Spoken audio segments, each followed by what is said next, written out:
যেই মাসটির নাম হচ্ছে রবিউল আউয়াল। বলে না মাসটার নাম কি? রবিউল আউয়াল।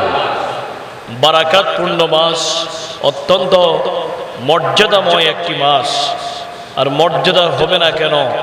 কারণ এই মর্যাদার মাসে মর্যাদার নবী, সকল নবী রসুলদের থেকে যার মর্যাদা সবার ঊর্ধ্বে, সেই সেরা নবী এই পবিত্র মাসে আগমনের কারণে এই মাসের মর্যাদা আল্লাহ তাআলা বুলন্দ করে দিয়েছেন। সুবহানাল্লাহ।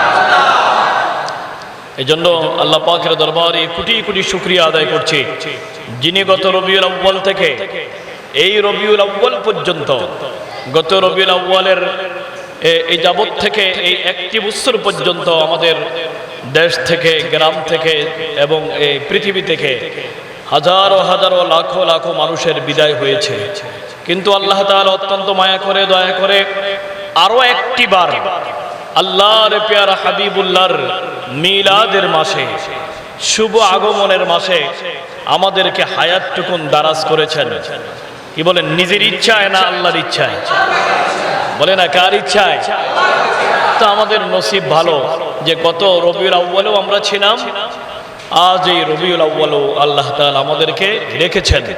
তো সে আল্লাহ তাআলার দরবারে আরো একটি বার শুকরিয়া আদায় করি, আলহামদুলিল্লাহ। আসলে রবিউল আউয়াল অত্যন্ত মর্যাদাময়। আজকে আমরা মুসলমান অনেকেই এই মাসগুলোর হিসাব আমরা রাখি না, অনেকেই রাখে না। অনেকেই ব্যস্ত জানুয়ারি থেকে ডিসেম্বর পর্যন্ত হিসাব, জানুয়ারি ফেব্রুয়ারি এগুলা মুখস্থ আর মুখস্থ। বাচ্চা শিশুদেরকেও স্কুলের মধ্যে, সেই কিন্টার গার্ডেনের মধ্যে সকালবেলায় যেখানে মুক্তব থাকার কথা, আজকে অনেক জায়গায় মুক্তব নাই, অনেক বাড়িতে কি নাই, মুক্তবের দার্স নাই, শিক্ষা নাই, পড়াশোনা উঠে গেছে। বাচ্চা শিশুদেরকে সকাল হলেই কিন্টার গার্ডেনে পাঠিয়ে দেয়। আরবি শিখার তেমন কোনো গুরুত্ব দেওয়া হচ্ছে না। আমরা মুসলমানের ঘরের সন্তান, আল্লাহ তাআলার দরবারে শুকরিয়া যে আমরা একটি মুসলিম পরিবারে জন্মগ্রহণ করতে পেরেছি। আরো একবার বলি আলহামদুলিল্লাহ। এই মুসলমানের জবানে জবানে, মুসলমানদের মুখে মুখে রবিউল আউয়াল আছে। কি বলেন, আছে কি নাই? ইমানদারের অন্তরে, সবার অন্তরে না, সব মানুষের অন্তরে রবিউল আউয়াল নাই। একজন ইহুদি, তার অন্তরে কিন্তু রবিউল আউয়াল নাই। একজন খ্রিস্টান, তার হৃদয়ের মধ্যে কি নাই? রবিউল আউয়াল নাই। একজন বৌদ্ধ ধর্মের মানুষ, ইমাম সাহেব উঠেন, উপরে উঠেন। একজন বৌদ্ধ ধর্মের মানুষ, হুজুর উপরে উঠেন, হুজুর উপরে উঠেন, বসেন, লাগবে ফ্যানের বাতাস লাগবে। একজন বৌদ্ধ ধর্মের মানুষ, তার অন্তরের মধ্যে কি নাই? রবিউল আউয়াল নাই। আবার মুসলিম নামধারী অনেক জালিম ভাইয়েরাও আছে, যারা রবিউল আউয়াল মাস আসলে খুবই গোৎসা হয়, রাগান্বিত হয়। মিলাদুন নবীর মাহফিল করলে, ঈদ মিলাদুন নবীর জুলুস করলে, সভা সেমিনার করলে, এগুলা আমাদের অনেকের সহ্য হয় না। বুঝা গেল ওই ভাইদের অন্তরে রবিউল আউয়ালের কি নাই? প্রেম ও মোহাব্বত নাই। বলেন রবিউল আউয়াল কার পক্ষ থেকে আসছে? আল্লাহ। যারা বলো না কার পক্ষ থেকে? 12টি মাস আমাদেরকে দিয়েছেন কে? আল্লাহ। চিৎকার দিয়ে বলেন কে দিয়েছে?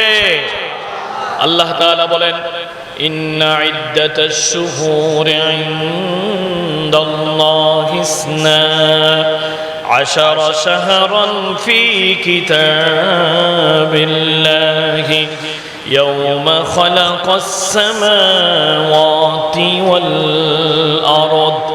আল্লাহ তাআলা বলেন 10 নম্বর পারার 11 নম্বর পৃষ্ঠায় রব্বি পাক ঘোষণা করে, যেদিন আমি আল্লাহ আসমান তৈরি করলাম, জমিন তৈরি করলাম, ওই দিন থেকে মুসলমানের হিসাবের জন্য, মুসলমানের নিকাশের জন্য, মুসলমানের গণনার জন্য, মুসলমানের নামাজের জন্য, মুসলমানের যাকাতের জন্য, মুসলমানের হজ আদায়ের জন্য, মুসলমানের উমরা আদায়ের জন্য, মুসলমানের আশুরার জন্য, মুসলমানের রবিউল আউয়াল রাহমাতুল লিল আলামিন নবীর শুভ আগমনের জন্য, মুসলমানের সেই শবে মেরাজ যেই রাত্রিতে আল্লাহর পেয়ারা হাবিব আল্লাহর দরবারে গিয়েছেন এই হিসাবের জন্য, মাহে রমাদানুল মুবারকে লাইলাতুল কদরের হিসাবের জন্য, যাকাতের হিসাবের জন্য এবং ইতিকাফের হিসাবের জন্য,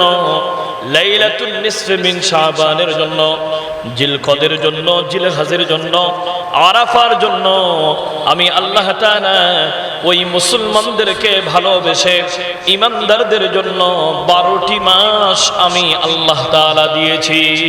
সুবহানাল্লাহ। এই যে মুহররম থেকে জিলহজ কয়টা মাস? 12টি মাস। বলে না কয়টা? এই 12টা মাস কার পক্ষ থেকে? আল্লাহ। আরো জোরে বলো না কার? আল্লাহ।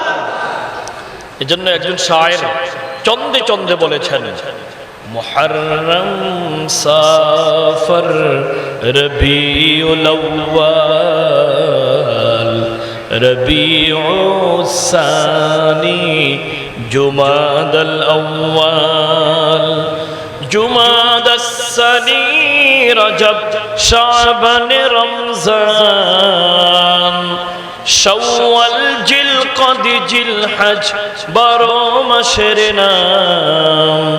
জেনে রেখো মনে রেখো ওহে মুসলমান, জেনে রেখো মনে রেখো ওহে মুসলমান। মুহররম সফর রবিউল আউয়াল। যেন বলি সুবহানাল্লাহ। আমরা এখন কোন মাসে আছি? রবিউল আউয়াল। কি? রবিউল আউয়াল, প্রথম বসন্ত। বসন্ত মাস আসলে যেমন গাছ গাছালির মধ্যে এবং পাখিদের মধ্যে আনন্দের হিল্লোল পড়ে যায়, খুশির বন্যার সৃষ্টি হয়, জোয়ার সৃষ্টি হয়, খুশির প্লাবন হয়ে যায়। রবিউল আউয়াল মাসে ঈমানদারের অন্তরে নবীর আগমনের কারণে আনন্দের ঢেউ ভরে যায়। কারণ রবিউল আউয়ালে হুজুর এসেছে। বলেন কে এসেছে? হুজুর এসেছে, হুজুর এসেছে, হুজুর এসেছে, হুজুর এসেছে। বলি সুবহানাল্লাহ। আমার নবী এসেছে। বলেন কে এসেছে? নবী এসেছেন আমাদের মতো নয়, আল্লাহ তাআলার পক্ষ থেকে এই দিনকে পরিপূর্ণ অর্জন করার জন্য আমার আল্লাহ তাআলা হুজুরকে প্রেরণ করেছেন। সুবহানাল্লাহ। আল্লাহ তাআলা কোরআনুল কারীমের অনেক জায়গায় এই কথাটুকুন বলেছেন, হুয়াল্লাযী আরসালা রাসূলাহু বিল হুদা ওয়া দীনিল হক লিউযহিরাহু আলাদ-দীনি কুল্লিহি ওয়া কাফা বিল্লাহি শাহীদা। বলি সুবহানাল্লাহ। 26 পারায়। বলে না কত পারায়? 26 পারার 13 নম্বর পৃষ্ঠার শেষ আয়াত। আল্লাহ তাআলা বলেন, হুয়াল্লাযী আরসালা রাসূলাহু, আল্লাহ তাআলা তার সেই হাবিব মুহাম্মদ সাল্লাল্লাহু আলাইহি ওয়াসাল্লামকে আমার আল্লাহ তাআলা প্রেরণ করেছে। সুবহানাল্লাহ।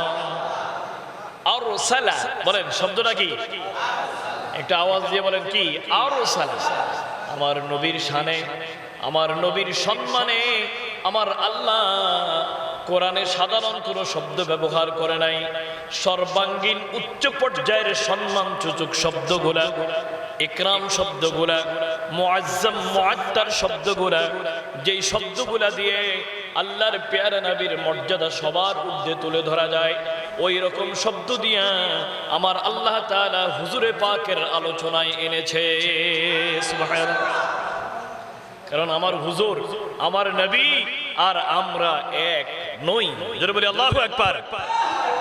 আমরা যারা ঈমানদার, আমরা যারা মুমিন মুসলমান, আমাদের সৃষ্টি আর রাহমাতুল লিল আলামিন নবীর আগমন এক পর্যায়ের নয়।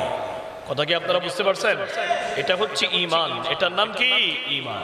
আল্লাহ তাআলা বলেন বিল হুদা, হেদায়েত দিয়া। বলেন কি দিয়া? হেদায়েত দিয়া।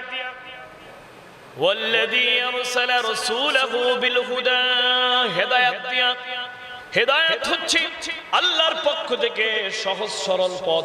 ওই সহজ সরল পথের দিশা দিয়া সহজ উম্মতগুলোকে সহজে জান্নাতে নিয়ে যাওয়ার জন্য আমার আল্লাহ হুজুরে পাককে প্রেরণ করেছে। সুবহানাল্লাহ।